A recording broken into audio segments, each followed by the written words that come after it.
Hey, this is Jack from Alphacharts with a state of the market video. Today is November 23rd, 2024. Before we get started, this video is for informational purposes only. These are not recommendations to buy, sell, or hold any stock or security, and I may hold positions in some of the equities mentioned. Know your time frame and risk tolerance. All right. Thank you all for watching the video. Please like and subscribe. I do appreciate you. All right. A few announcements. First off, on Alphacharts 365 on X, I have an educational group. Again, we talk about the markets and what do you get for $10 a month? You get an in-depth market video with a full watch list, usually 50-ish or so names on it. Every Sunday runs about an hour. You get a focus list video also on Sundays, and that is usually about 10 minutes or so, and it's the best 4 or 5 names that I really love coming into this week, and with charts where I would buy, where I would sell, what's important about those charts. So very specific, 5 specific names. And then I go ahead and annotate those charts and post them as separate things as well. Midweek video. I do a midweek video on Tuesday, and I actually do one on Thursday now as well. So you get this midweek video that goes through the markets, goes through names we've been watching for the weekend, and maybe some new names that we're looking at as well. Market notes. I do a market note Sunday night, which really pulls everything together. I do actually a market note with the video on Thursday as well. And then I do a daily post for subscribers. I do chart requests for subscribers. I do direct access for any questions, bonus content. And like today Saturday, 11/23, we're doing a live stream. Every other week, I try to do a live stream with my subscribers. Again, it's a question and answer. It's interactive chat. It's chart requests. It's market questions. I go over scans. It's basically really user directed as far as that goes. So you get all of this, right? All this information, and it's $10 a month. It is by far the best value out there. If you haven't checked it out yet, please check it out. The feedback has been absolutely amazing on this, and that's the part that makes me the happiest because I don't want to provide a product that people aren't using, enjoying, and benefiting from, right? And for $10 a month, there is no better product out there, in my opinion. So check it out. Now, I know not everybody is on X, and if you're only on YouTube, you can join the YouTube community, right? So right there, click on join right there, and you get everything that the X people get. It's exactly the same on the video side of things. All the videos and everything, the live streams also, the YouTube subscribers will also be on the live stream today. So again, that's all the same. All the videos are the same. And so again, not everyone wants to be an X. I get it. So this is just a way for the people that are not on X to help to join as well and get all the information on the video side. All right. So consider joining if you're a YouTube only watcher of this video. All right, let's get into these charts. What a week, huh? And I don't think these charts absolutely do it quite service on the index level. By the way, the subscribers also, I go into the internals of the market in that Sunday market video. We go deep into the internals and see if the internals are matching what these charts are showing. All right, but looking at the SPY, this does not do justice how under the surface it was a very strong week, I think across the board for the growthy type of names. And maybe it was just a blip, I don't know, but let's look at the charts and see if they match up. Again, we do have a trend line break right here. And, nice 0.32 up day, right? And all week it was kind of just, a little bit volatile, but volatile to the upside. And that's what we want to see. On the week, it was up 1.67, a solid week, and that's way better than the down 2.1 the prior week. Technically, just an inside week if you really look at it that way. 584.03, and the low here was 583.86. So yeah, just an inside week really, but it was a strong inside week. And if we want to look at the volume, a little bit lower on the volume, and we're coming into next week. Thanksgiving, U.S. holiday Thanksgiving is on Thursday. Markets will be closed. I'm not sure if they're open. Let's look at the economic calendar here. Next week is here we go. Thursday is closed, and Friday is probably open, but there's not going to be any trading on Friday. So, sorry. So yeah, next week is going to be a very light trading day. I would expect most traders will be gone by noon on Wednesday at the latest. And the rest of the week will just be closed on Thursday and so very expect the latest volume of the year probably next week. Anyway, up 1.67 on the week. And to me, it's just kind of flagging, right? You had this big up, and then you had some retracement, and now we're just kind of making a flag, holding where it needs to hold. I think very healthy price action. And looking at RSP, it was up 2.55. So that is, I guess, what I was trying to say in the beginning part of this video. Look at this, up 1.67. RSP is up 2.55 and closing at new all-time weekly highs and bullish outside day. I mean, that's a really bullish looking move. And RSP is the equal weighted S&P 500, which means that this wasn't Apple, Amazon, Nvidia, Microsoft, Google that was pushing this Tesla that was pushing this higher, right? It was the stuff underneath those names that are just, more, maybe mid cap type of names that was, or less than mega cap. Let's just put it that way.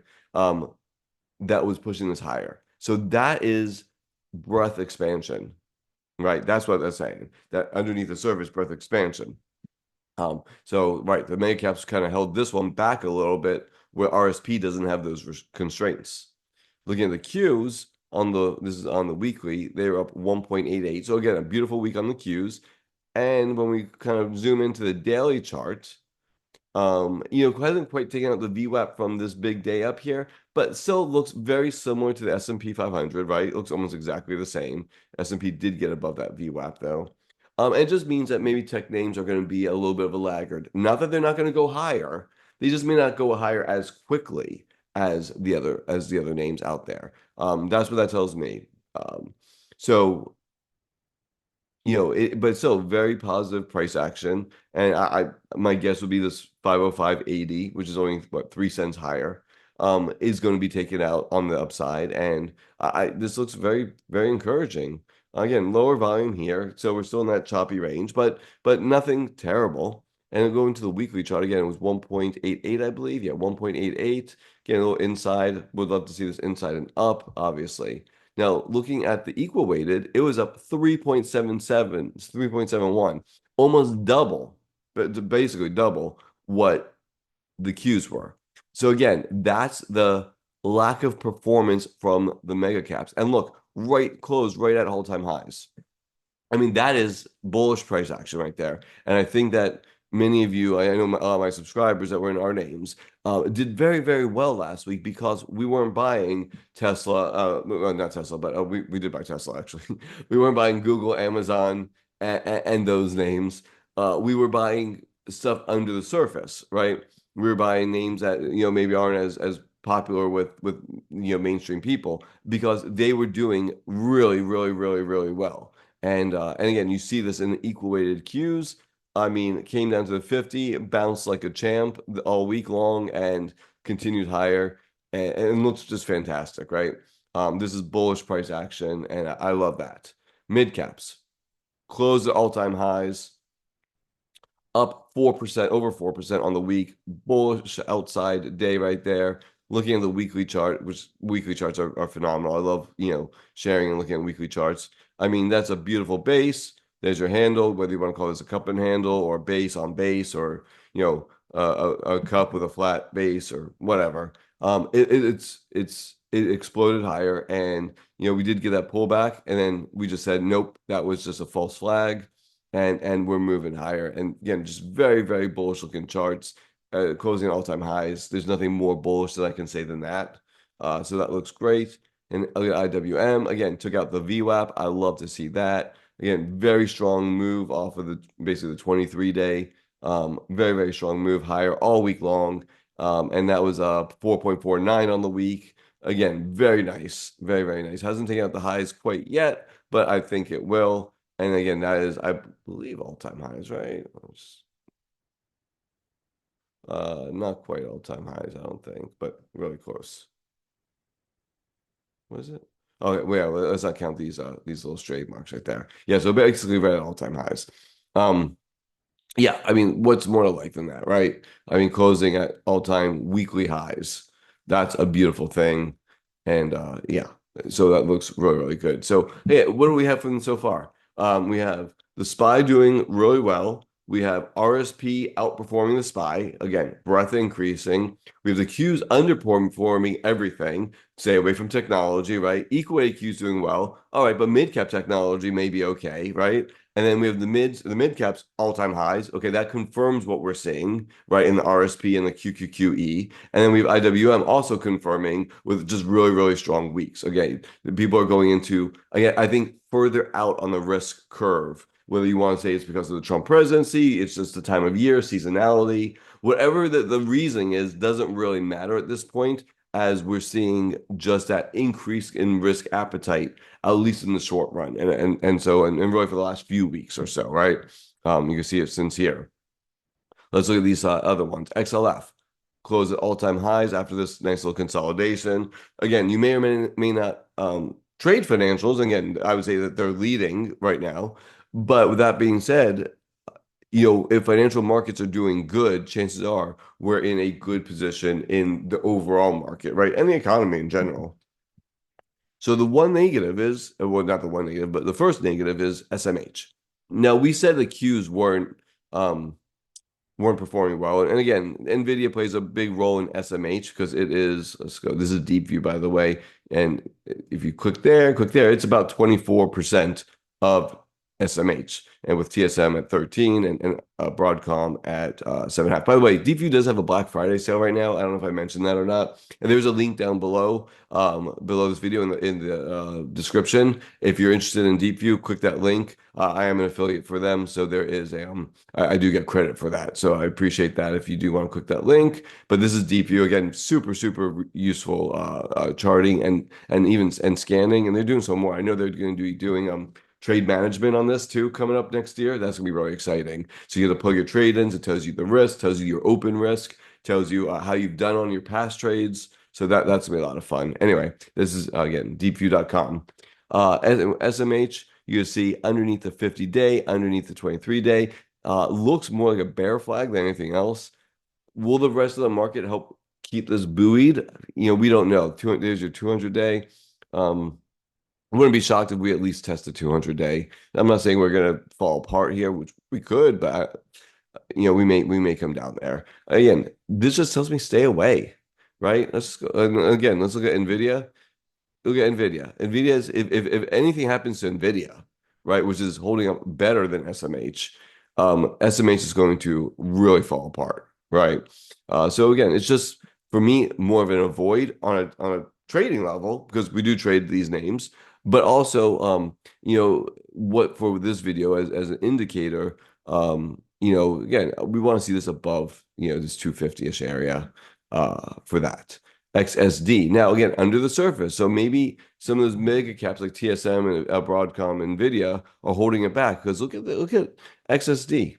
This is the equal weighted semiconductors. And they did come back after losing and looking like a bear flag, came right back. So maybe SMH will do that. Maybe they're leading and that stuff under the surface is doing very, very well. So again, so mixed signals from the semiconductors, right? Smaller ones are doing better than the bigger ones. Again, further out on the risk curve. That's exactly what we're talking about. IYT, this is the transports, near closing all-time highs, did fantastic for the week, up 0.86. By the way, SMH was only up, well, it was up 2% on the week, and XSD was up 7%. Okay, there's a divergence, right?